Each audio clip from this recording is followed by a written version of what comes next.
له فلا مضل له ومن يضلل فلا هادي له ونشهد أن لا إله إلا الله وحده لا شريك له ونشهد أن سيدنا ونبينا وحبيبنا وشفيعنا وسندنا وإمامنا ومولانا محمدا عبده ورسوله صلى الله عليه وعلى آله وصحبه وبارك وسلم تسليما كثيرا كثيرا. أما بعد فأعوذ بالله من الشيطان الرجيم. بسم الله الرحمن الرحيم.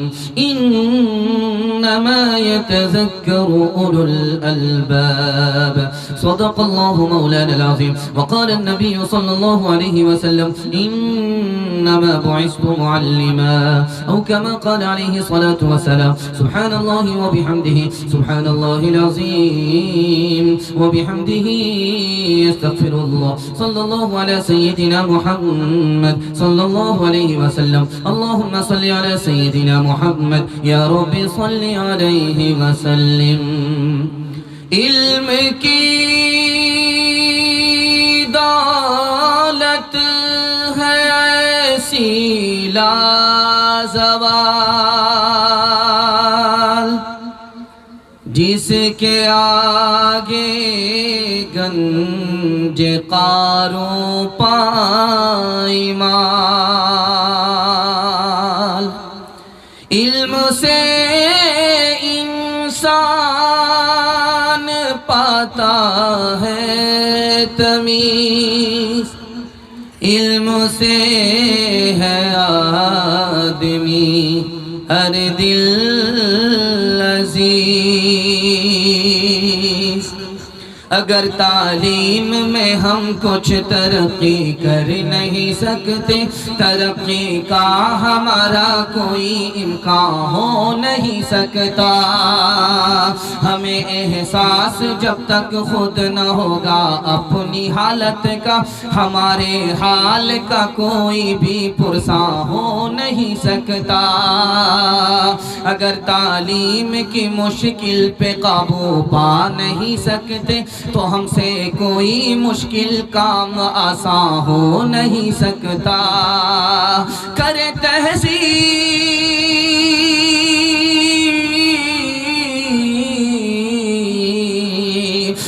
تہذیب سے آراستہ ہم اپنی نسلوں کو شکیل سے زیادہ کوئی احسان ہو نہیں سکتا. شکیل سے زیادہ کوئی احسان ہو نہیں سکتا. بڑا خوبصورت جلسہ آدھا سے زیادہ نکل چکا. تھوڑا سا جلسہ باقی ہے. آپ کے حوصلے پر باقی ہے. دعا تک آپ ساتھ دیں گے. ہاتھ اٹھا دیجئے انشاءاللہ. بڑا خوبصورت جلسہ ہے. جلدی سے نکل رہا ہے. میں تو دیکھ رہا ہوں بازار میں لوگ زیادہ ہیں پنڈال میں کم ہیں. لوگ جلسہ دیکھنے کے لیے زیادہ آئے سننے کے لیے کم آئے. لیکن جتنے لوگ بیٹھے ہیں سننے کے لیے دل سے دعا کرتا ہوں اللہ ہمارے سنانے کو آپ کے سننے کو بے حد قبول فرمائے. 3 سوال سے میرا پیغام شروع ہو رہا ہے. میرا پہلا سوال ہے عربی اچھی ہے یا انگریزی اچھی ہے؟ اسکول کے بچے نے جواب دیا کہ عربی اچھی ہے. اس نے کیا دلیل دی؟ یہ میرا پہلا سوال ہے. باپ نے بیٹے سے کہا علم بڑا ہے یا پدر بڑا ہے؟ ہنر بڑا ہے یا پدر بڑا ہے؟ باپ بڑا ہے یا علم بڑا ہے؟ باپ نے کیا جواب دیا؟ یہ میرا دوسرا سوال ہے. تیسرا سوال ہے علم بڑھ کر کے ہے یا مال بڑھ کر کے ہے؟ یہ آخری سوال ہے. اور ایک باپ اپنے بچے کے اوپر 4 احسان کرتا ہے. 3 احسان کو بچہ بھول جاتا ہے. ایک ہی احسان یاد رہتا ہے. وہ آخری احسان کیا ہے؟ وہ 3 احسان کیا ہے؟ یہ میرا آخری سوال ہے. سننے کے لیے مکمل تیار ہے؟ اس بار جوش کے ساتھ ہاتھ اٹھائیے انشاءاللہ. آپ کا جوش کے ساتھ ہاتھ اٹھتا ہے.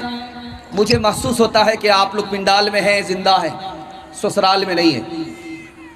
اللہ عمل کی پہلی فرصت میں توفیق عطا فرمائے. اسکول کا بچہ نکل کر کے آیا. ایک عالم نے اس کا ہاتھ پکڑا کہ بیٹا یہ بتاؤ اسکول سے پڑھ کر کے آ رہے ہو عربی اچھی ہے یا انگریزی اچھی ہے؟ اس بچے نے ایسا جواب دیا لاجواب کر دیا. اس نے کہا کہ میں انگریزی ضرور پڑھتا ہوں، انگریزی اسکول میں ضرور جاتا ہوں، لیکن انگریزی سے بڑھ کر کے عربی ہے۔ تو اس سے پوچھا گیا کہ اس کی وجہ بتاؤ کہ انگریزی سے بڑھ کر کے عربی کیوں ہے؟ تو اس نے کہا کہ اللہ کا قرآن عربی میں نازل ہوا ہے، انگریزی میں نازل نہیں ہوا ہے۔ باپ نے بیٹے سے پوچھا کہ بیٹا ہنر بڑا ہے یا علم بڑا ہے؟ ہنر بڑا ہے یا پدر بڑا ہے؟ باپ بڑھ کر کے ہے یا علم بڑھ کر کے ہے؟ تو بیٹے نے کہا ابا حضور جواب مجھے معلوم نہیں، آپ بتا دو۔ کہا کہ باپ سے بھی بڑا علم ہے۔ اللہ کے ہاں قیامت میں باپ کے بارے میں سوال نہیں ہوگا کس کا بیٹا ہو، مگر یہ ضرور سوال ہوگا کہ ہم نے تم کو علم دیا، اس کے مطابق کیا عمل کیا۔ علم بڑھ کر کے ہے یا مال بڑھ کر کے ہے؟ بڑا خوبصورت سوال آپ کی خدمت میں آیا۔ مال سے بھی بڑھ کر کے علم ہے۔ مال قارون کی میراث ہے، اور علم دین خدا اور رسول کی میراث ہے۔ مال جب آتا ہے تو آدمی سر اٹھاتا ہے، اور جب علم آتا ہے تو آدمی سر جھکاتا ہے۔ سر جھکانے سے آدمی بلند ہوتا ہے، سر اٹھانے سے آدمی ذلیل ہوتا ہے۔ مال جب آتا ہے تو دشمن بڑھتے ہیں، جب علم آتا ہے تو دوست بڑھتے ہیں۔ مال والے سے ڈبل سوال ہوں گے، علم والے سے سنگل سوال ہوگا۔ مال کہاں سے کمایا، کہاں خرچ کیا؟ علم والے سے صرف ایک سوال ہوگا کہ علم کے مطابق کیا عمل کیا۔ مال والے کو زندگی میں لوگ یاد کرتے ہیں، مرنے کے بعد بھول جاتے ہیں، اور علم والے کو آدمی مرنے کے بعد بھی یاد کرتے ہیں۔ ہاتھ اٹھا کر کے وعدہ کیجئے، پیٹ پر پتھر باندھیں گے، اپنے بچے کو پہلی فرصت میں پڑھا لکھا کر کے دیندار بنائیں گے۔ ہاتھ اٹھائیے انشاءاللہ۔ 4 احسان ایک باپ اپنے بچے کے اوپر کرتا ہے، 3 احسان بچہ بھول جاتا ہے، ایک ہی احسان یاد رکھتا ہے۔ اچھا کھانا کھلاتا ہے باپ بچے کو، بچہ بھول جاتا ہے، احسان یاد نہیں رہتا۔ بچے کو باپ اچھا کپڑا پہناتا ہے، بچہ بھول جاتا ہے۔ بچے کے لیے باپ اچھا مکان بنائے ہوا ہے، اس احسان کو بھی بچہ بھول جاتا ہے۔ لیکن باپ جاہل تھا، اپنے بچے کو پڑھا لکھا کر کے جاہل نہیں رہنے نہیں دیا۔ اس احسان کو بچہ زندگی بھر یاد کرتا ہے۔ اس لیے میں ہاتھ جوڑ کر کے آپ سے کہتا ہوں، آپ جاہل رہیں کوئی فرق نہیں پڑتا، لیکن اپنے بچے کو جاہل نہیں رہنے دیں گے انشاءاللہ۔ ہاتھ اٹھا دیجئے۔ اے اہل خدا ہے مہرباں بولو، بولو ہے مہرباں بولو۔ اے اہل وطن جان وطن بن کے دکھا دو، اس خاک کو تم اس خاک کو تم۔ اے اہل وطن جان وطن بن کے دکھا دو، اس خاک کے ذرے کو بھی انسان بنا دو۔ انسان وہ ہے علم کی ہو جس میں تجلی، حیوان کو کبھی علم ملا ہو تو بتا دو۔ کانٹوں کو جہالت کے الگ کاٹ کے پھینکو، تم علم سے پھولوں سے نیا باغ کھلا دو۔ ہے ملک میں تفریق جہالت کے سبب سے، تم علم کی قوت سے یہ جھگڑا ہی مٹا دو۔ بے علم کا جینا بھی ہے ایک قسم کا مرنا، جیسے تنے بے روح جلا دو کہ دبا دو۔ خدا ہے مہرباں بولو، بولو ہے مہرباں بولو۔ کھلانے پلانے میں آگے رہیں گے، پڑھانے لکھانے میں پیچھے رہیں گے۔ ہاتھ اٹھائیے انشاءاللہ۔ یہ دیکھیے ہاتھ اٹھا رہے ہیں آپ لوگ، بیدار نہیں ہیں۔ آپ کی بیداری کو میں محسوس کر رہا تھا کہ آپ پنڈال میں ہیں یا سسرال میں۔ پہلا پیغام آپ کی خدمت میں آ رہا ہے، بڑی تیزی کے ساتھ نکل جائے گا خدا کی مہربانی کے حوالے سے۔ میں جس کرسی پر بیٹھ کر کے بیان کر رہا ہوں یہ لکڑی کی کرسی ہے۔ ایک دور تھا لال قلعے میں دلی میں، جس تخت پر شاہجہاں بادشاہ بیٹھ کر کے حکومت کرتا تھا وہ تخت لکڑی کا نہیں تھا، سونے کا تخت تھا۔ اس تخت کا نام تخت طاؤس تھا۔ طاؤس کا مطلب مور۔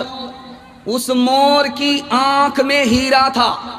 اس ہیرے کی قیمت جانتے ہیں اس دور میں کتنی تھی؟ 9.5 کروڑ۔ جیسے ہی اس تخت پر شاہجہاں بیٹھا، بیٹھتے ہی سجدے میں چلا گیا،